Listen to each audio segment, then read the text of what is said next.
Hi everybody. In this video, I would like to go over Joanne, I guess that it's pronounced Ciulla's, What is Good Leadership? In the beginning of the article, Ciulla argues that teaching good leadership and ethical leadership can sometimes be difficult because the two can be at odds with each other.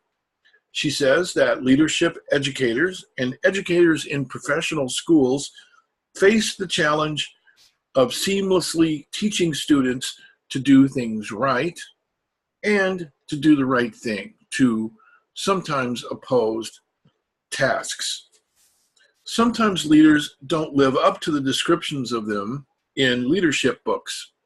In addition, events can quickly change one's ideas about good leadership. History has shown, for instance, how quickly people are willing to revise their ideas about democratic leadership when they are afraid. In American society, leaders are expected to be charismatic and have pizzazz. But why should we think that the best leaders are always the ones that have these characteristics? By the early 20th century, the emphasis on moral character, at least in the West, and especially in America, shifted to an emphasis on personality.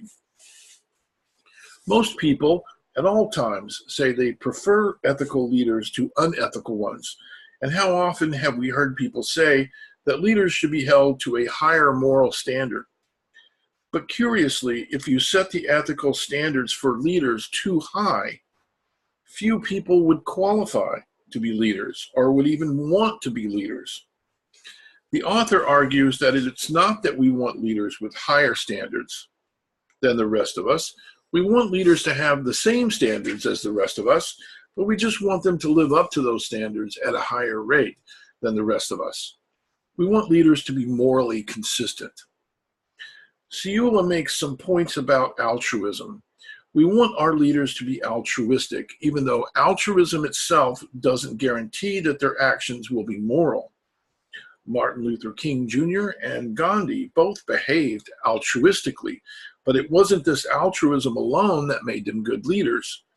Altruism is not the moral standard of leaders, though it is part of their job description, because they are charged with looking after and furthering the goals of their constituents, a very important part of being a leader. These are some of the main points of the article, though not all. I hope that this video helps you to engage with some of the points in this interesting article. Thank you for your time and attention. Bye-bye.